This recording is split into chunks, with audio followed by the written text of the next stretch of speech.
Hello, Internet. Welcome to episode NC17 of Verbal Graffiti with your host, Brian Glass, aka the B-Man. Can you please hold on 1 second?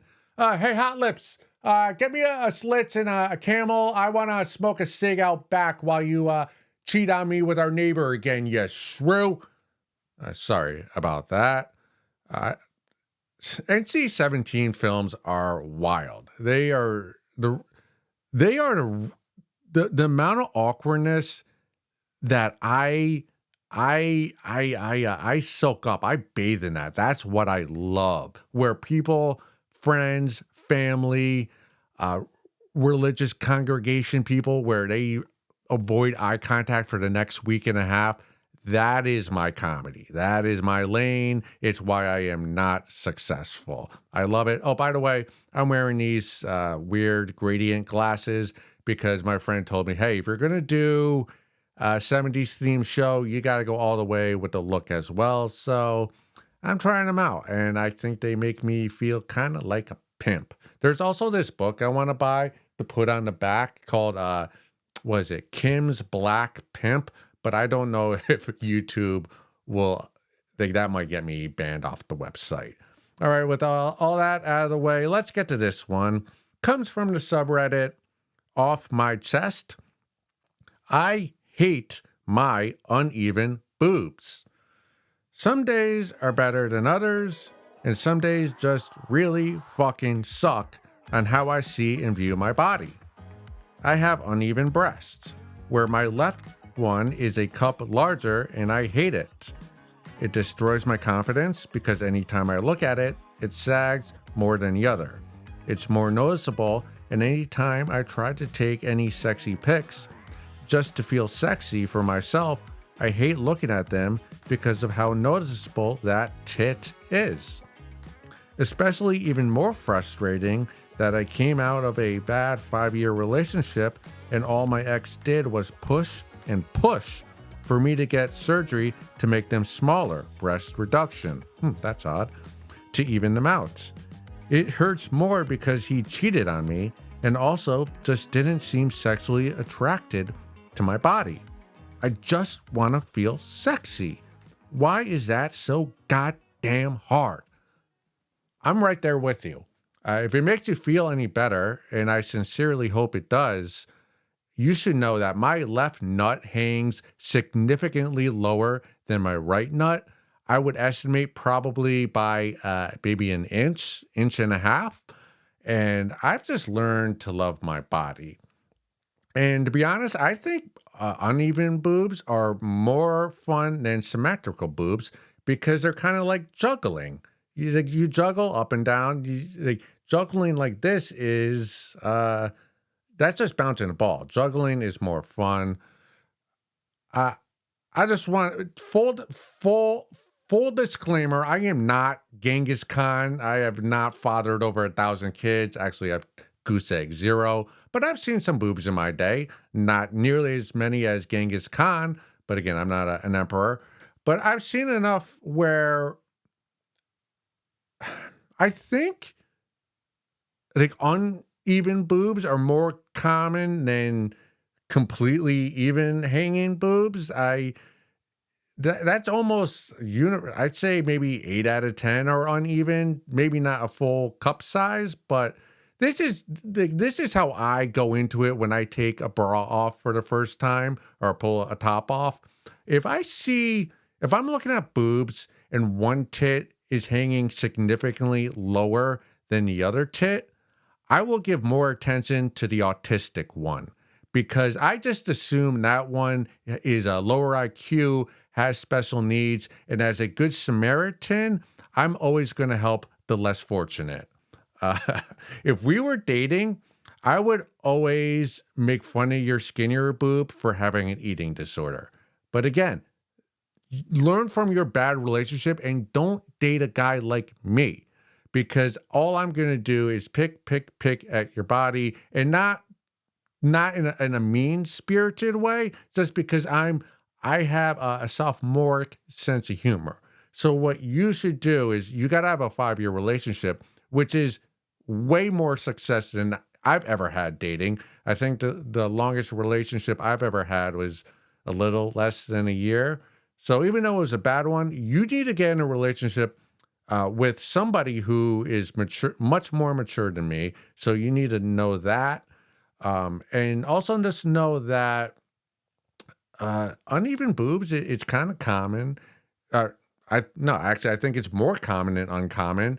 And you don't believe all the editing and of photos of the female body that we see on social media. Actually, I'll tell you something about myself. I think body dysmorphia, maybe not, to the where you're like hurting your body, but I think most people critique their bodies harder themselves than like other people do. Like if you go to the gym and you see a guy like a Greek god type body or a woman, with who has a stereotypical body, they probably hate their body more than just the rest of us do. I think for me, I'm a pretty skinny guy. I think I graduated high school. I was 155 pounds.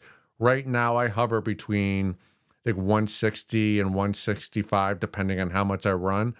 But when I was a child, like I would sit down on a toilet, with my pants down, and because that's how you poop, and I would see like my thighs would kind of expand when they would hit the toilet seat, and I would hate that because I'd be like, "Oh, I'm going to be fat when I'm older, huh? Or overweight, whatever the term is." And that kind of made me hate my body for the longest time, and I would be very self-conscious of my thighs and my body weight. And again, I've always been a skinny guy, so what you're going through, and the reason why I bring that up is because I want you to know that we're all dealing with our own bodies. So and I believe a lot of commenters on Reddit were very helpful and were uplifting and gave you a lot of love, which they should, because especially here in America, everyone's struggling with their body for the most part. I'd say what 90 over 90% of us hate something about our body. So again, and I'm someone who's like I've kind of been blessed with genetics or whatever, where I kind of a slender guy. But even sometimes I'll look at my thighs and go, man, you're kind of overweight. But it's just we're all in our heads about it. So don't stress out about your body. Love your cups. Love your larger boob.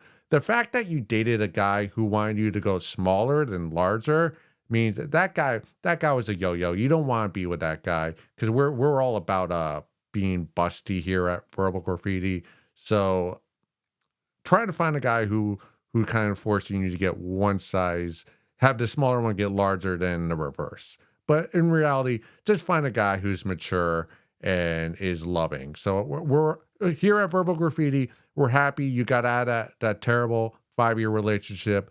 Love your uneven boobs. Love those Picasso boobs. And you're going to find love. And we're here for you at Verbal Graffiti. All right, let's get to a segment now.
Two roads diverged in a wood, and I took the one less traveled by, and that has made all the difference. Robert Frost, The Road Not Taken, published 1916. To all due disrespect to Mr. Frosty, I can care less which road you took. As a peeping Tom, the only concern to me is the road with the most first floor bedroom windows. Go suck a fat one.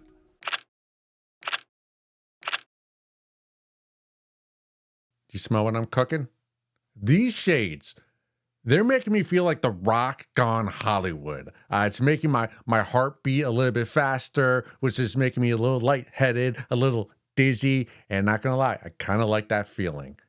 WrestleMania 40 this weekend, Philadelphia. Does anybody know of an illegal stream that will not cut out on me like First Row does, which always goes black right before the big matches?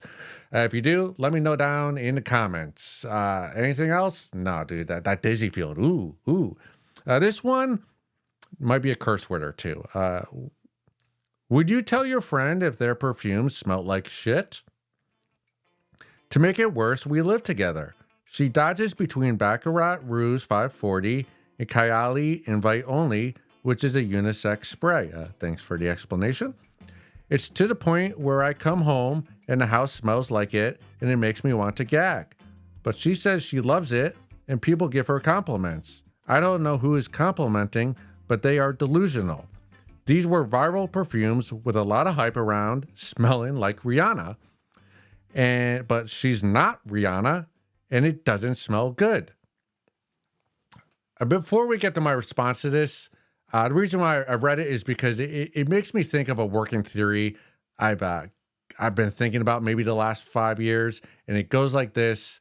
And I want to know if this makes me a Looney Tune. Okay, hear me out. Guys, we love the smell of perfume. Babes, they love the smell of cologne.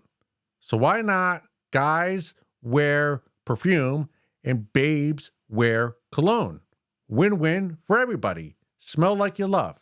I've been wanting to wear perfume, no lie, for maybe the last 7 years, but I won't do it, because of social norms, and I don't have the testicular fortitude to go against that.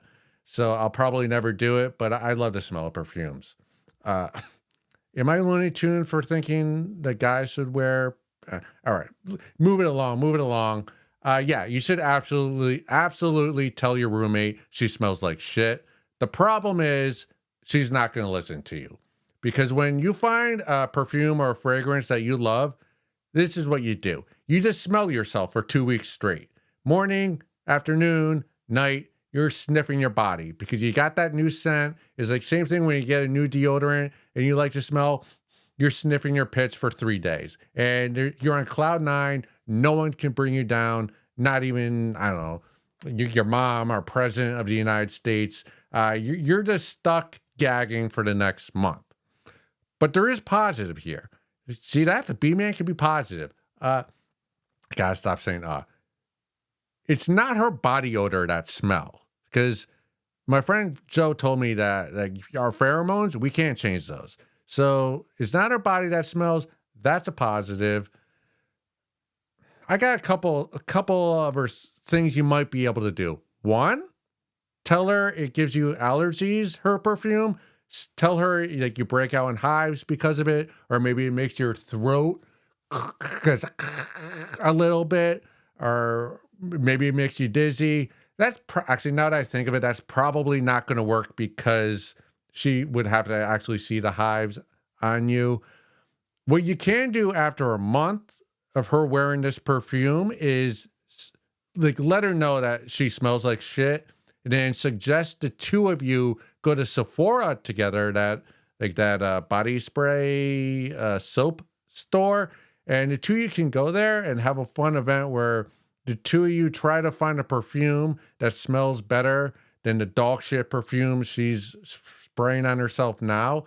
And that's win-win for the both of you because she gets a better smelling perfume and you don't have to gag anymore. It really sucks that you have a gag reflex. Get that? So that was kind of lame. I think what you might have to end up doing here, though, is you're going to have to be a politician because you're going to have to give and take here. You're going to have to do some negotiation like the UN style. Sit down at your dining room table and just have a heart-to-heart. Be like, listen, You smell like shit with that stink bomb you're putting on your neck and your wrist every morning. What do I have to give up for you to give up that dog shit perfume? And then you just hash it out. Now, she might say, hey, you need to break up with your boyfriend, or I don't know, maybe like you listen to TV too loud or whatever it may be. Like, you got to be willing to give, because if you want to get, you got to give. Because even though the two of you aren't in a relationship, you kind of are, because you're living together. And yeah, that's why it's best off to live alone. I've never really had the opportunity to do that because I don't make a lot of money. But I think that might be the only solution is, yeah, to become a negotiator, UN style. Uh, Hopefully, The Rock kicks those Cody crybaby asses this weekend. But till next episode, go suck a fat one.